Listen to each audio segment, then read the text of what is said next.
Thank you so much. So how many of you had a chance to look at some of the pictures that I had? A lot of you, right? Slides looping up here. Aren't those just incredible? I've seen them so many times, and I never get bored of them. You know, whenever I make new slides, it always takes me so long to find just the right images that convey the essence of what I'm trying to communicate. But not when it comes to images depicting the natural connection so many of us have with animals, and especially the connection children have with animals. I always find way more than I can use. I mean, there are literally thousands of pictures out there that really capture that childlike sense of wonder, that understanding, that caring. I can tell a lot of you can relate to this. So because I'll be referring to this human-animal connection throughout this presentation, I'd like to do a brief exercise with you to explore it a bit more fully. I'd like you to try to think of one or more animals in your life who you felt a connection to. And by connection, I mean anything from identifying with an animal or animals to loving them. I just mean caring about their well-being. Maybe it was the horse you took riding lessons on, or the guinea pig in your elementary school classroom. Maybe it was a dog you grew up with, or a hurt bird you rescued. Maybe it was a turtle or a fish. So now I want to take a poll. Raise your hand if you were able to think of at least one animal. Wow, okay. Raise your hand if you were able to think of at least two animals. Now raise your hand if you've ever felt cared about or loved by an animal. Now take a look around the room. That's a whole lot of love. And our experience tells us something important. We care about animals. We feel connected to them. We can see examples of this everywhere. I mean, we teach our children to be kind to animals, not to harm them. We make animals the heroes of our children's stories and the stars of their shows. When we're walking in the woods and we catch a glimpse of a deer through the trees, or when we see dolphins leaping out of the ocean, or when we notice a delicate butterfly resting on a flower, we often feel that sense of awe that makes us just stop and speak in hushed voices and watch with what some might even call reverence. When we hear of an abused animal, we recognize the injustice and we feel outraged. When we're at the petting zoo and the piglet chooses our hand to eat out of, we feel special. We get excited. Can you relate to this? I certainly can too. So before we get started, I'm going to tell you a little bit about me and my story and how I came to be here today. This is me a very long time ago and my dog Fritz. My mother tells me we adopted Fritz when he was about 2 months old and I was about 2 years old. So we were really both just babies when we met. Now, Fritz was my first dog, and he was also my first friend. We did everything together. We played together, we napped together, we even threw up together once during a sickening summer road trip. I'm not kidding. And Fritz was also my first heartbreak when he died at the age of 13 of liver cancer. What I didn't realize at that time was that Fritz, or more accurately, my connection with Fritz, would be the catalyst for my life's work. And that's what brings me here today. My life's work as a psychologist, professor, and author has centered around one key theme. It's a theme that is central to our freedom of choice and therefore to our personal empowerment and to social and ecological justice. And that theme is making the connection.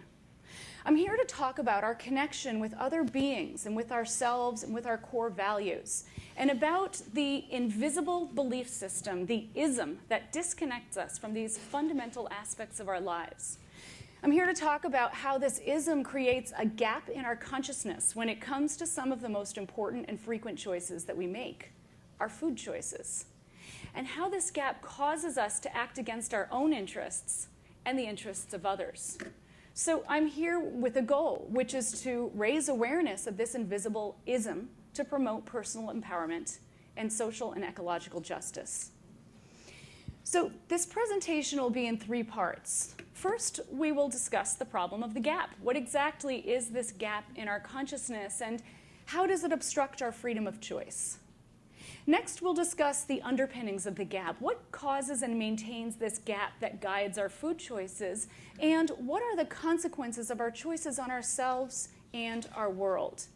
And how does this gap reflect an ism that is a social justice issue?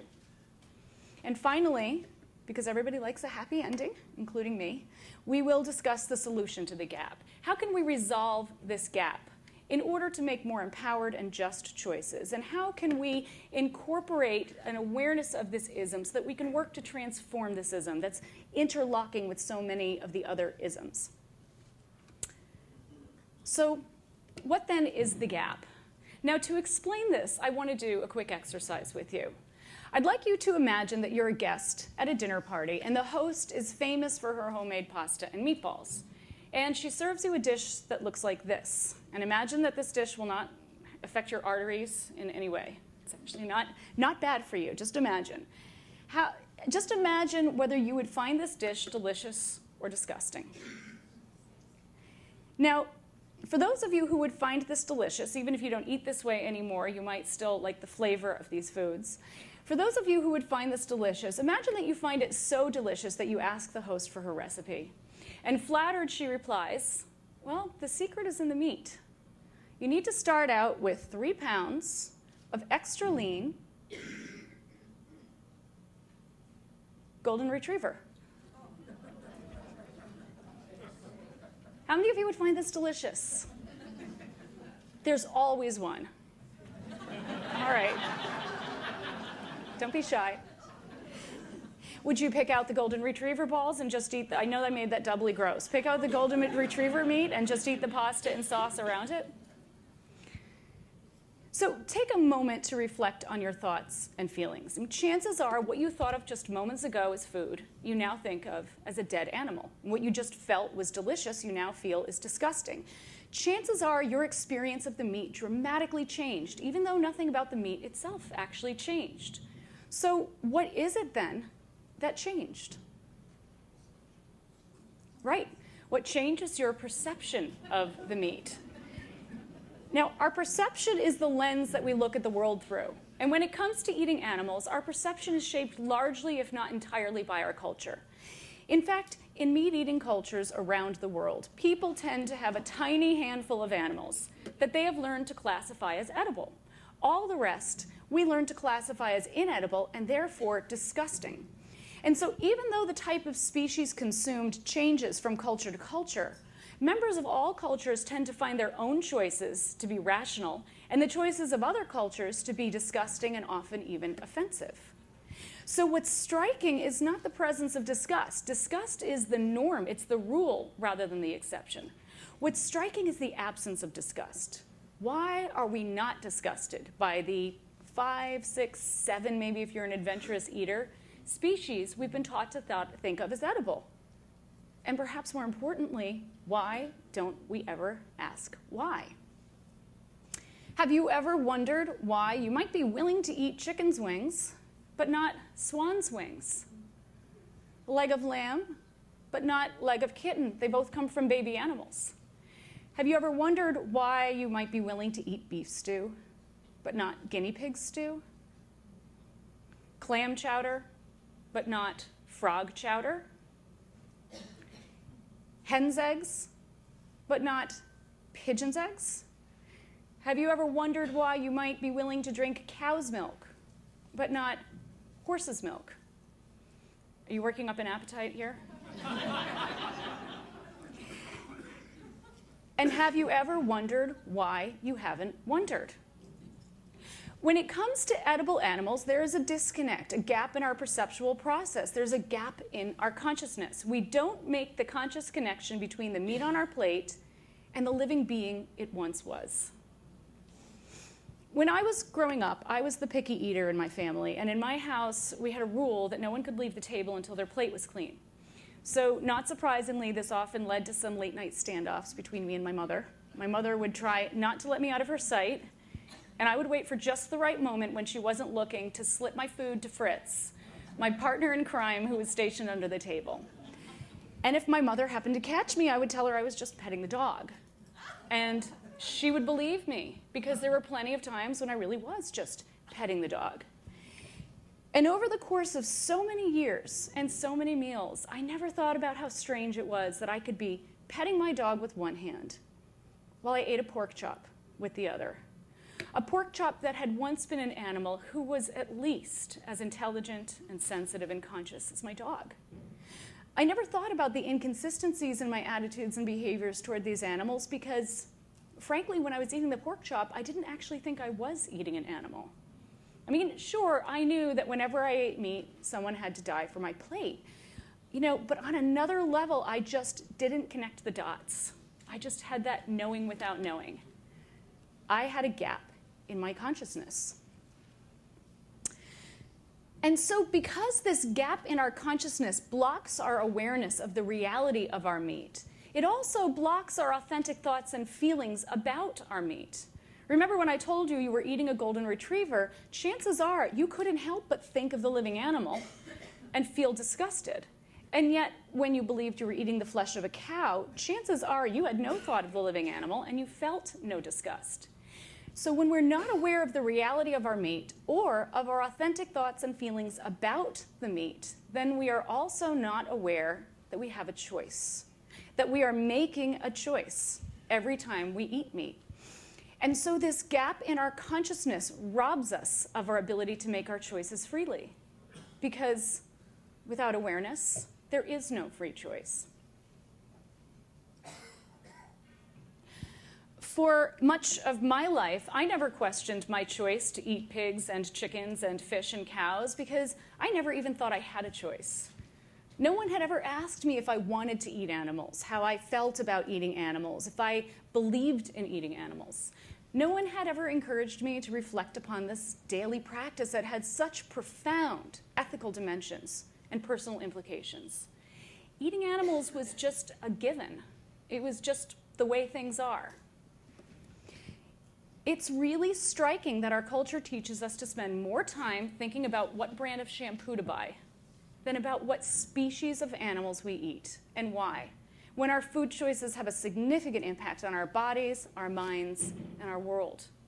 Our food choices truly are a matter of life and death. And so now that we've talked about what this gap is, we can turn our attention to the next set of questions, which is, where does it come from? And what are the consequences of living with this gap? It was half a lifetime before I started asking these questions. It was 1989, and I had recently awoken to find myself hooked up to IV antibiotics at Beth Israel Hospital in Boston after having eaten what turned out to be my very last hamburger. According to my team of doctors, Beth Israel is a teaching hospital, so to my humiliation, I was assigned a cluster of young, good-looking interns who were fascinated by my intestinal activity, and I'll say no more. And according to the Department of Public Health, which shut down the greasy spoon I'd made the mistake of patronizing, I had eaten a burger contaminated with Campylobacter, a foodborne illness similar to Salmonella. Has anyone here ever had Campylobacter? Okay, some of you know what I'm talking about. Just imagine the worst gastrointestinal flu you've ever had times 10. That's what Campylobacter is like. So contracting Campylobacter was one of the worst experiences of my life. But it was also one of the best experiences of my life. It was a turning point for me. Before I got sick, I had been increasingly uncomfortable with the idea of eating meat, having witnessed on a handful of occasions information about the horrors of animal agriculture. I mean, I knew on some level that eating animals was antithetical to my personal values. Like most people, I cared about animals and I didn't want them to suffer, especially when that suffering was so intensive and so completely unnecessary. And yet I hadn't been ready to take that information in. So my response had always been, don't tell me that, you'll ruin my meal. But the Campylobacter really lit a fire under my butt, so to speak. After I got sick, I never wanted to eat another burger or any meat again, and I didn't. And then something interesting happened. When I stopped eating animals, I made the connection. I had a shift of consciousness, a paradigm shift. In other words, I didn't see different things. I saw the same things differently. Remember how different your meat looked to you when I told you you were eating a golden retriever? That's how all meat suddenly looked to me. It's just interesting how the gaps in our consciousness only become visible when they start to disappear. And as the gap in my consciousness closed, my mind opened. I wanted to learn the truth about animal agriculture. It was a truth that had been right in front of me, all around me, but that I had been unable or unwilling to see. And I needed to understand how, when it came to eating animals, rational, caring people, just like myself, could, in the words of psychiatrist and social activist Robert J. Lifton, just stop thinking. So I spent about 20 years looking for answers, including about a decade of research that culminated in my doctoral dissertation on the psychology of eating meat. And what I found was to dramatically change the way that I and others working in psychology and social justice thought about the issue of eating animals. So to share my findings with you, I want to start out with another exercise. If vegetarian is the term we use to describe an individual who follows the tenets, the teachings of the belief system we call vegetarianism, and a vegan is a person who practices the tenets of veganism, what then do we call somebody who is not a vegetarian or a vegan? Someone who hasn't read my book, please. Thank you. All right. I heard a couple of them. Well, sometimes we say omnivore. But an omnivore, by definition, is an animal, human or non-human, that can ingest both flesh and plant matter. And a carnivore is an animal that needs to ingest flesh in order to survive. Both omnivore and carnivore describe one's biological predisposition, not one's ideological or philosophical choice.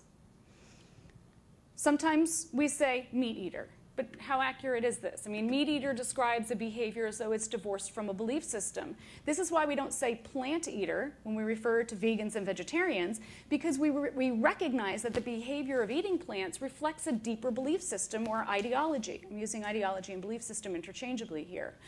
We tend to assume it's only vegans and vegetarians who bring our beliefs to the dinner table. But most of us don't learn to eat pigs but not dogs, for instance, because we don't have a belief system when it comes to eating animals. When eating animals is not a necessity for survival, which is the case in much of the world today, then it is a choice. And choices always stem from beliefs. So what I found is that there's an invisible belief system that conditions us to eat certain animals. And this is the belief system I came to call Carnism. It's the opposite of veganism. Now, Carnism is a special kind of belief system or ideology. It's a dominant ideology. It's invisible, entrenched. It shapes norms, beliefs, behaviors, etc. And it's also a violent ideology. Meat cannot be procured without killing. And dominant violent ideologies, such as Carnism, need to use a set of social and psychological defense mechanisms to enable humane people to participate in inhumane practices without fully realizing what they're doing. In other words, Carnism teaches us how not to feel. Now, the primary defense of Carnism is denial. If we deny there's a problem in the first place, then we don't have to do anything about it. Denial is expressed through invisibility. One way Carnism remains invisible is by remaining unnamed. If we don't name it, we can't think about it. We can't talk about it or challenge it or question it. The invisibility of Carnism is why eating animals appears to be a given rather than a choice. And Carnism also keeps its victims out of sight and therefore conveniently out of public consciousness. And as social critic, author, and ecofeminist Carol J. Adams tells us, if the problem is invisible, then there will be ethical invisibility. Now, Carnism is an entire system of victimization. It victimizes all of us in different ways. But before I talk about the invisible victims of the system, I want to do another exercise with you to give you a sense of the power and scope of invisibility. This one is a multiple choice. 19,011 farmed animals are killed in the US now this, by the way, is land animals. If this included fish and other aquatic life, the number could be quintupled.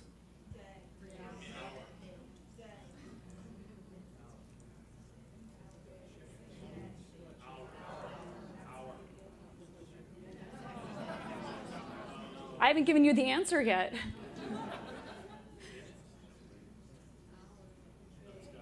This is just the United States. If you guessed minute, you guessed correct. This adds up to approximately 10 billion animals per year. So in the time it took us to do this exercise, 20,000 animals were slaughtered in our own backyard. But think about it. How many farmed animals have you seen? How many have you seen just this week? Really, just take a minute and think about this. How many have you seen this month or this year? How many of them have you seen in your lifetime?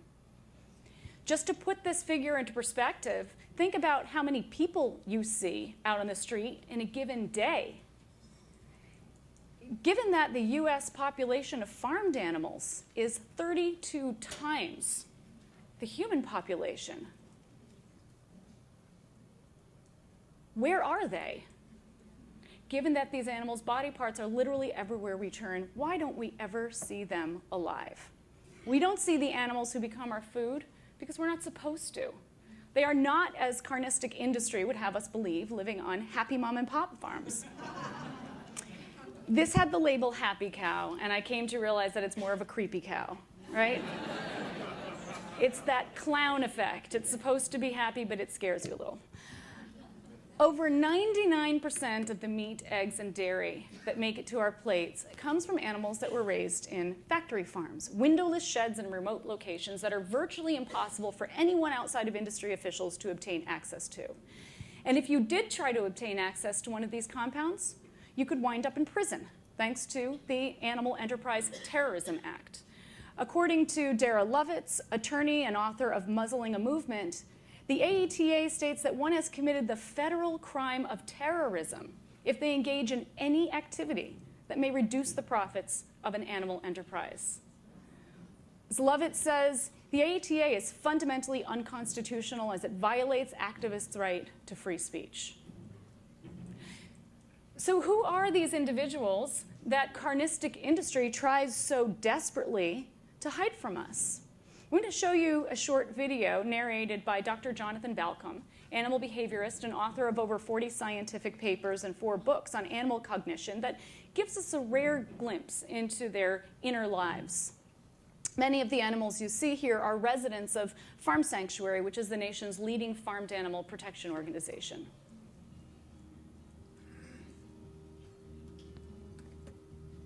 Pigs are intelligent, playful, and curious. Like us, they are also natural pleasure seekers. I often kneel down next to one of the adult pigs, maybe Fern or Rosie, lazing in the thick hay of their barn at Poplar Spring Animal Sanctuary. I scratch their heads and stroke their ears to let them know I'm a nice guy. Then I start to rub their belly. More often than not, the pig will make an effort to reposition him or herself, shifting several hundred pounds of weight to expose more of the belly for scratching and rubbing. This simple act says, "That feels good." Sometimes they grunt in satisfaction. Their bellies are warm and very soft, and it's almost as much fun to administer the belly rub as it is to receive it. Almost.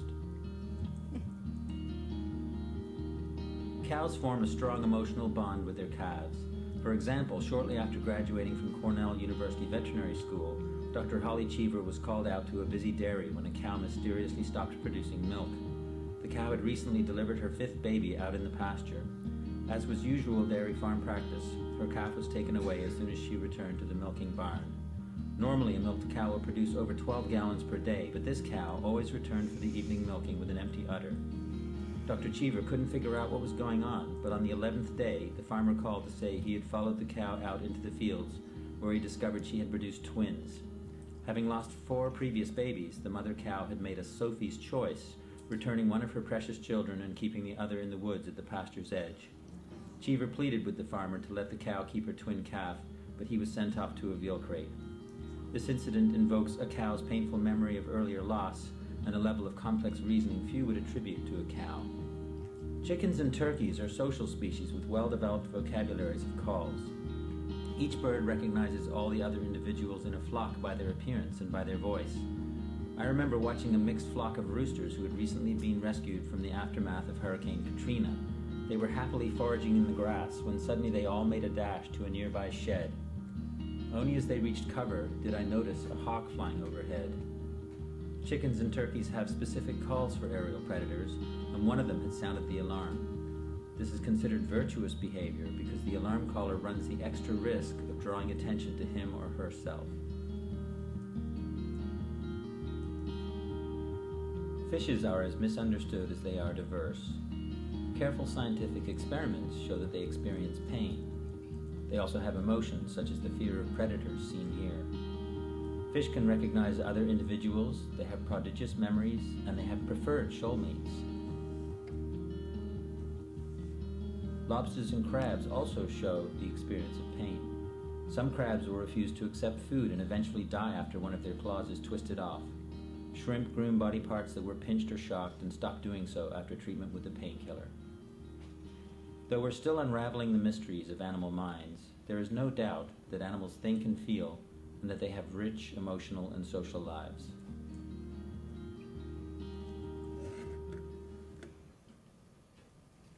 Yeah, so I know some of those scenes were really lovely, weren't they?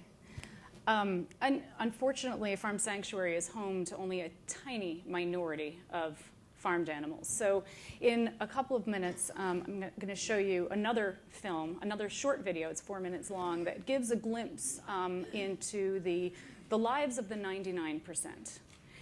But before I do, I want to just give you a heads up. The video I'm going to show is distressing to witness, and obviously my goal is not to distress you, but to raise awareness. And to do that, I've got to make the invisible visible.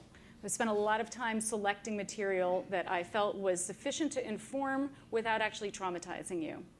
And I want to remind you that the focus of this presentation is ultimately solutionary. So we explore the problem only insofar as to discuss ways to transform and transcend the problem. And I want to encourage you to bear witness to this video, but I know that it's difficult to see. So I'm going to keep the volume low and encourage you to also witness yourself. Close your eyes, block your ears for the few moments that it's playing if you need to, and you should be able to block out the sound.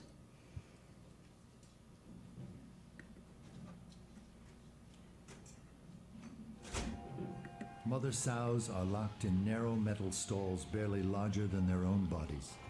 Soon after birth, piglets are castrated by workers who cut into their skin and rip out their testicles. Next, the workers chop off their tails. Both of these painful procedures are nearly always done without anesthesia. Others are killed by being slammed headfirst into the ground.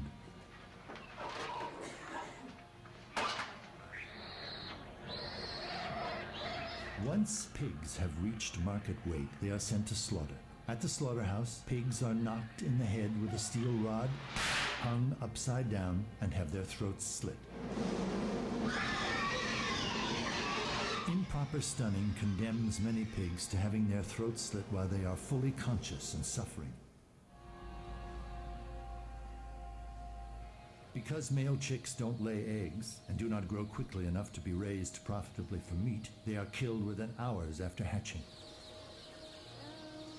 Male chicks are typically thrown into giant grinding machines while still alive. This practice is deemed standard and acceptable by the egg industry. The females have it even worse, destined for a life of prolonged cruelty. To reduce pecking induced by overcrowded living conditions, workers use a hot blade or laser to remove part of the chicks' beaks. After debeaking, the birds are moved to cages where they will spend the rest of their lives. Nearly 95% of egg-laying hens spend their lives confined in tiny wire cages like this.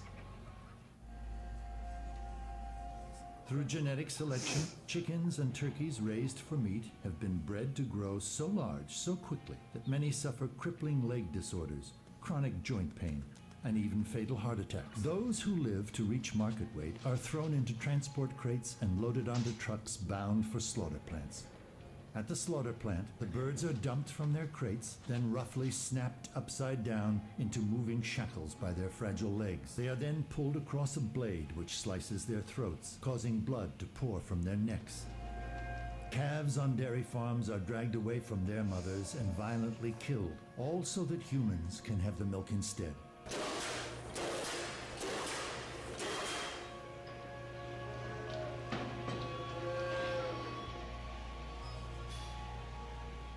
The majority of today's dairy cows are confined on factory farms. Workers subject young cows to painful mutilations and amputations. At a fraction of their natural lifespan, the so-called spent dairy cows are prodded onto transport trucks and shipped to slaughterhouses. Unreliable stunning practices at the slaughterhouse condemn many cattle to having their throats cut and their limbs hacked off while still alive and conscious. Undercover investigations at kosher slaughterhouses in the United States have documented the routine practice of cutting open the throats of fully aware and alert cattle.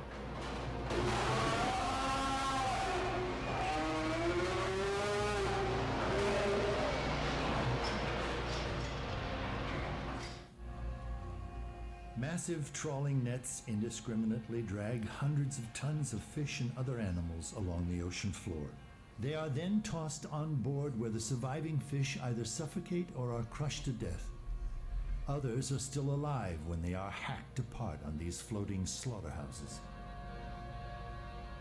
Like factory-farmed animals on land, farm-raised fish are crowded by the tens of thousands in small, disease- and excrement-ridden areas for their entire lives. When fish reach market weight, they are loaded onto tanker trucks and shipped to slaughter, where common killing methods include slow suffocation.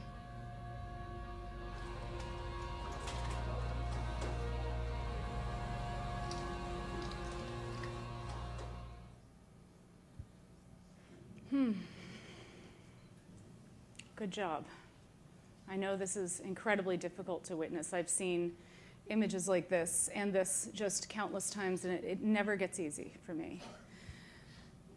I want to just mention briefly that much of what you've seen here are standard industry practices, and they apply to so-called free-range and organic facilities as well. Whenever people witness the truth about animal agriculture like this, they always ask me, Melanie, how is this legal? And I always reply that not only is it legal, there is an entire industrial complex built around this kind of violence and slaughter. Animal agribusiness in the United States is a $125 billion industry. There are countless companies, just like this one, selling an emasculator, a castrator, as though it were a nail clipper. You could even buy a castrator on eBay if you decided you wanted to, which is where I bought mine. Now, before you think of me as a ball buster, let me explain why I carry a castrator around in my purse with me. I'm on the second year of a national speaking tour presenting my slideshow on Carnism, and I wanted to have something tangible to bring with me to show people. And because I'm on planes frequently, I can't bring anything sharp, and I can't bring anything large, so I wound up having to get a castrator. But I can tell you that getting through airport security has taken on a whole new dimension for me these days. This is what it looks like. And I have this terrible fear I'm going to be on a date and have forgotten this in my purse. And it's not good for the love life, but this is what it looks like. So clearly, the animals pay dearly for our carnism. But as I mentioned, animals are not the only victims of carnism. Another set of invisible victims are the meat packers and slaughterhouse workers, many of whom are non-English speaking immigrants, documented and undocumented, who can't advocate for their rights and who have to work in a death-saturated, highly dangerous environment, and not surprisingly, have high rates of post-traumatic stress and addictions. Now, I'm going to share with you just 3 titles of OSHA accident reports to give you a sense of what these people have to contend with. And this is out of 35 or so I had to choose from. Can you all see in the back, or do you need me to read this out? In the back, can you read it? Okay. Employee hospitalized for neck laceration from flying blade. Employee's eye injured when struck by hanging hook. Employee decapitated by chain of hide puller machine. In fact, in 2005, for the first time ever, Human Rights Watch issued a report criticizing a single U.S. industry, the meat industry, for working conditions so appalling they violate basic human rights. And our environment is an invisible victim of carnism. According to a recent UN report, animal agriculture is one of the most significant contributors to the most serious environmental problems facing the world today. And of course, We are the invisible victims of carnism. We pay for our carnism with our health. The Academy of Nutrition and Dietetics, which used to be the ADA, not a progressive organization when it comes to food, issued a statement saying that vegan diets are not only nutritionally adequate, but they can provide health benefits in the treatment and prevention of disease. We also pay for our carnism with our taxes. Billions of dollars a year in meat subsidies, subsidies that have been criticized across the political spectrum as one of the most egregious corporate welfare programs in the history of the country. And we pay for our carnism with our hearts and with our minds. Because to eat the body of another sentient being, we have to block our awareness and shut down our empathy. And empathy and awareness are integral to our sense of self. We pay for our carnism with the gap in our consciousness. So we've talked quite a bit about how denial, the primary defense of the system, is expressed through invisibility. But think about it. Is invisibility really foolproof? Is it enough? Of course not. Hints of the truth surround us. The palpable vein in the drumstick, the hog on a spit at the company barbecue, vegan guests at dinner parties, and an endless array of dead animals everywhere we turn in the form of meat. So when invisibility inevitably falters, the system needs a backup. We need to justify eating animals. And the way we learn to justify eating animals is by learning to believe that the myths of meat are the facts of meat. Now, there's a vast mythology surrounding eating meat, but all of these myths fall in one way or another under what I refer to as the three ends of justification. What do you think they are? Amazing. Okay, that was, I think, the fastest ever. I have done this with thousands of people over the years, thousands of people. Eating meat is normal, natural, and necessary, and everybody gets it like that. Why do you think we all know? Exactly. We have heard it all before.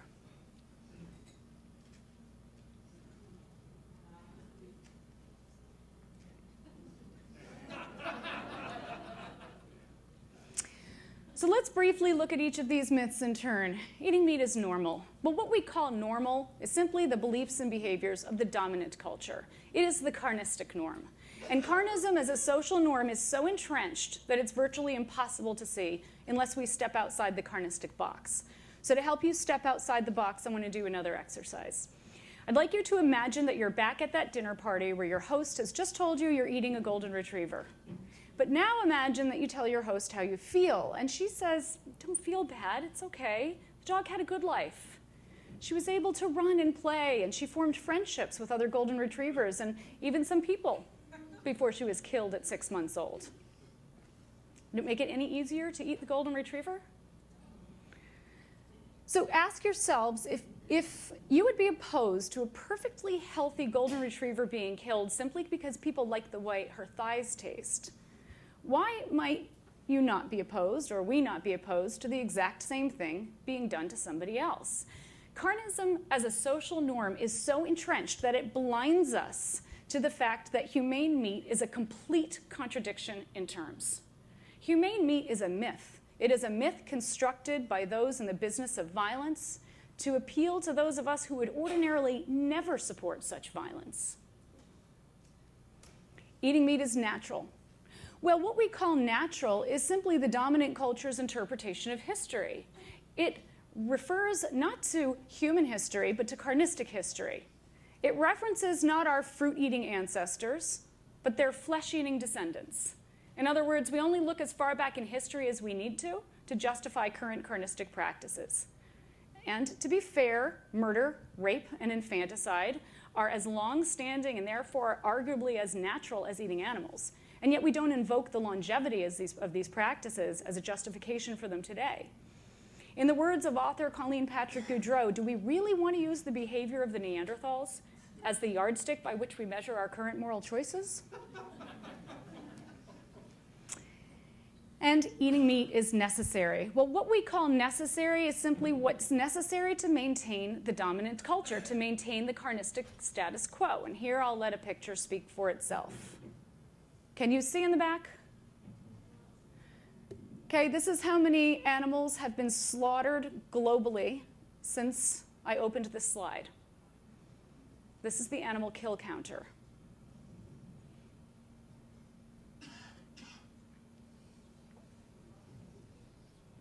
Now, of course, a related myth is the protein myth, but as you all know, this is a myth. Did you know that you could be strong enough to lift a car without having eaten an ounce of animal protein in your life?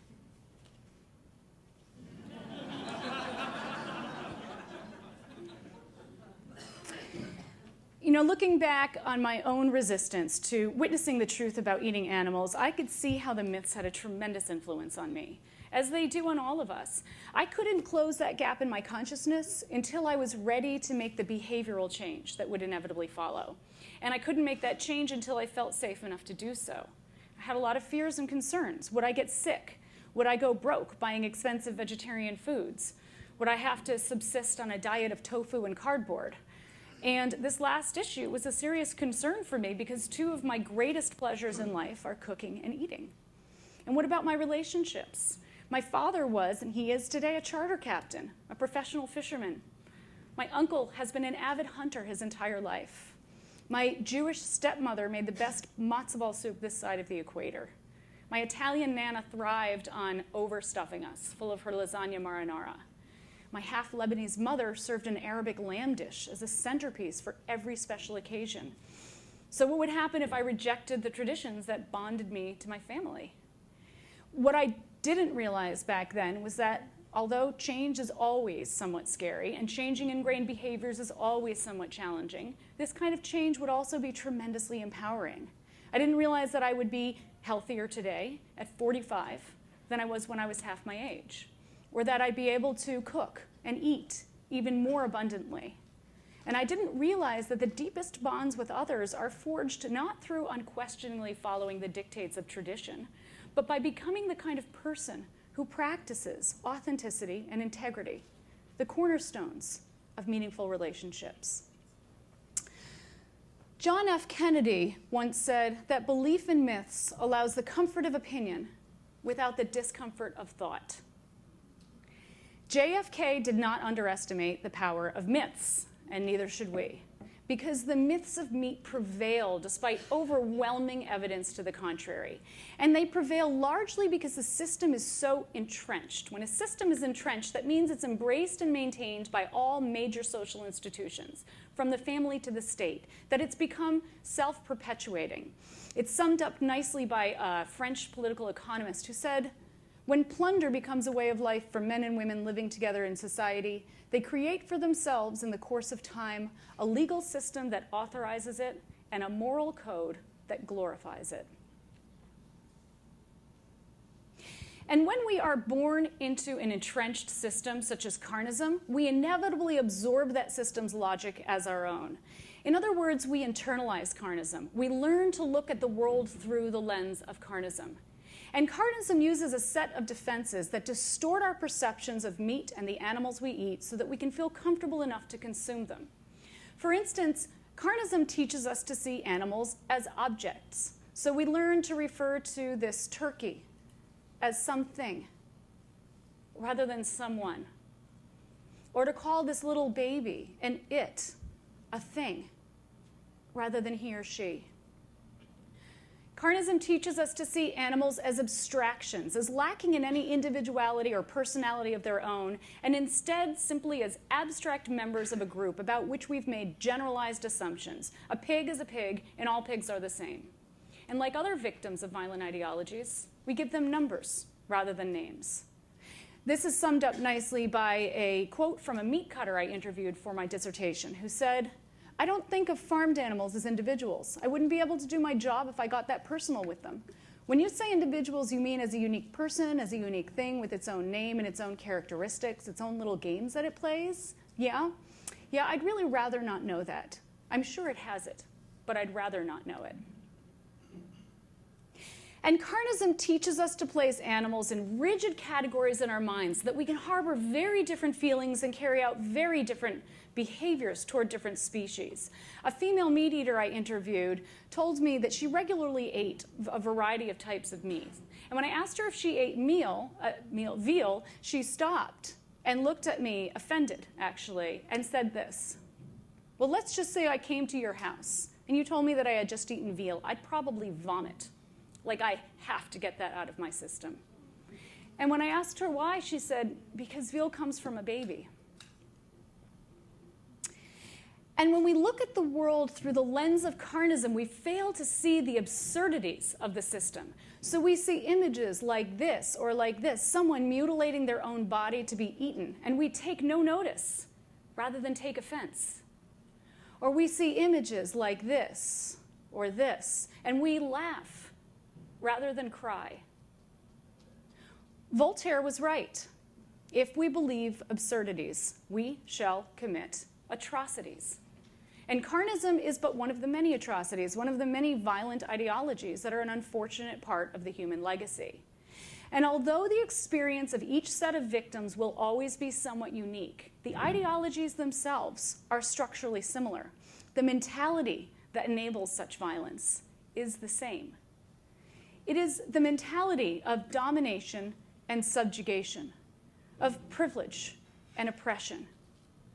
It's the mentality that causes us to turn someone into something, to reduce a life to a unit of production, to erase someone's being.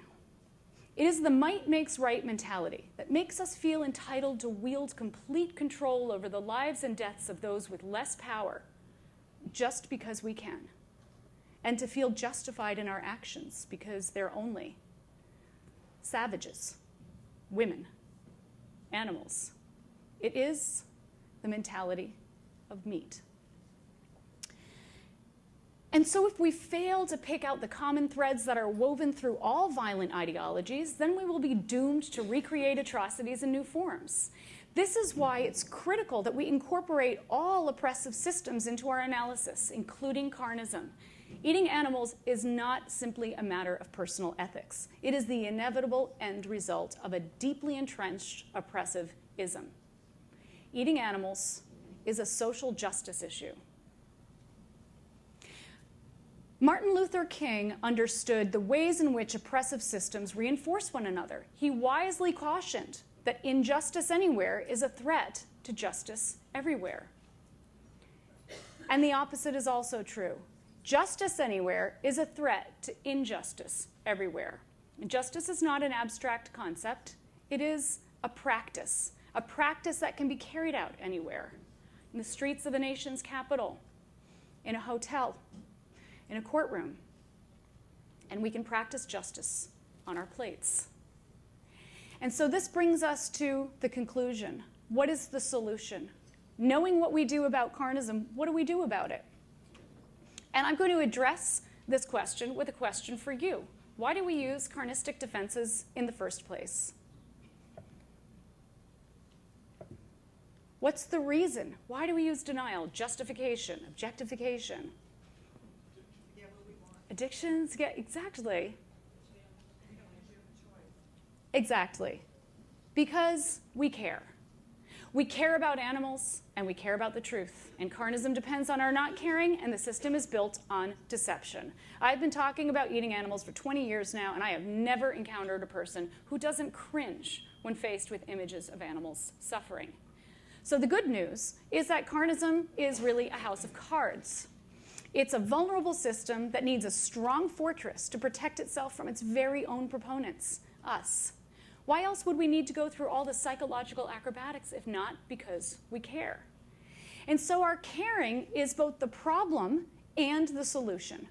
Our caring is what makes us want to turn away from the truth. But our caring is also what gives us the courage to face the truth, to bear witness.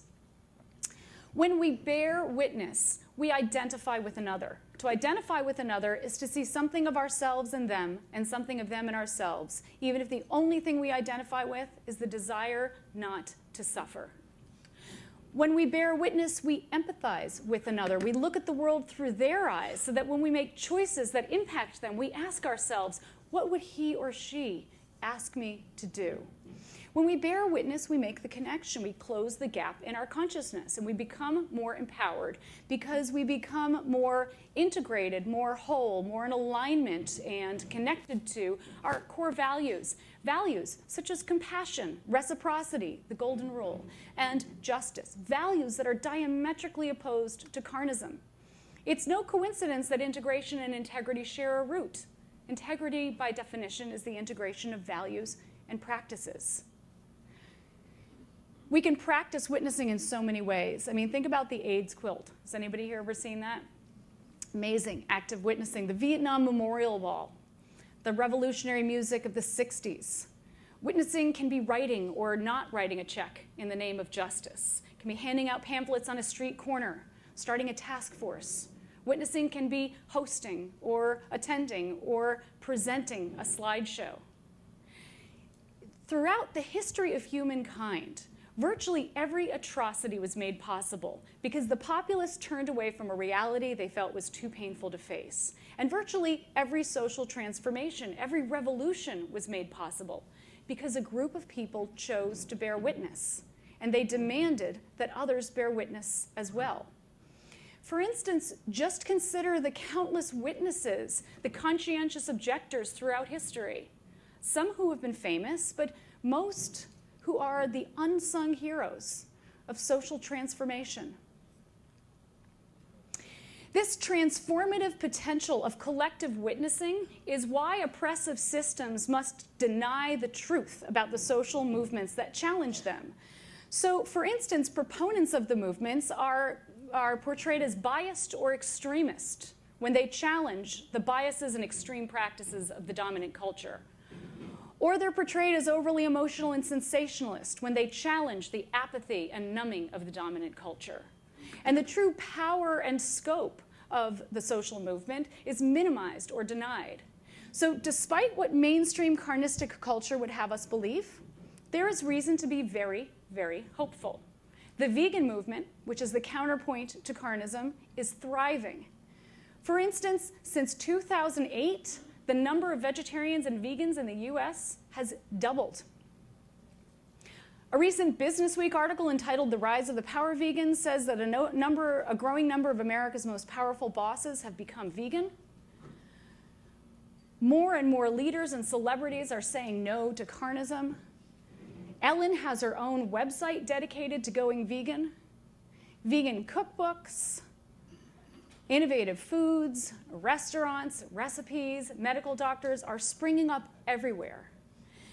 So moving beyond Carnism enables us to step into a vibrant community of millions of people who seek to celebrate life and cultivate compassion. It enables us to become a part of something greater than our individual selves. So coming back full circle, Fritz, my first dog, was also, in many ways, my first teacher. Fritz taught me that love, which is the highest form of connection and the highest expression of justice, shouldn't be limited by arbitrary boundaries such as species. To love someone is to respect their being. It's to respect that no matter how different from us they are, they have a life that matters to them. Fritz taught me to be a witness. He taught me that love is a verb. And this is why the goal of my presentation today and the goal of my life's work has been to raise awareness of the invisible system that is Carnism. Because for better or worse, we are all participants in the system. And so our choice really isn't whether we participate, but how we participate. And with awareness, we can choose to be active witnesses rather than passive bystanders. With awareness, we can practice justice and exercise love. With awareness, we can lead more authentic and freely chosen lives and truly become, as Gandhi said, the change we wish to see. Thank you.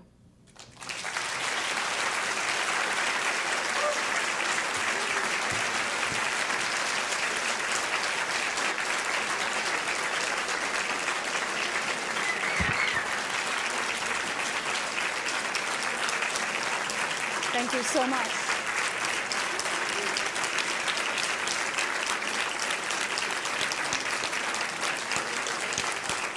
Thank you so much. Okay, if that didn't leave you speechless, then maybe somebody has a question for Dr. Joy. Would you like to come back here if you do?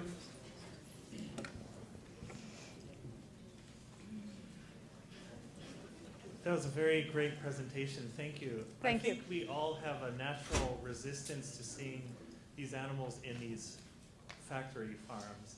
What is your response to the new trend to like Cowgirl Creamery, the family-owned farm that sensitively raises their healthy animals, etc.? We're seeing more and more of these at the farmers markets and at Whole Foods, places like this. I'd like to hear your response about that. Well, that's a great question. I actually have an article that came out last year called Understanding Neo-Carnism, which is the kind of new form of carnism, the new way that carnism is being manifested.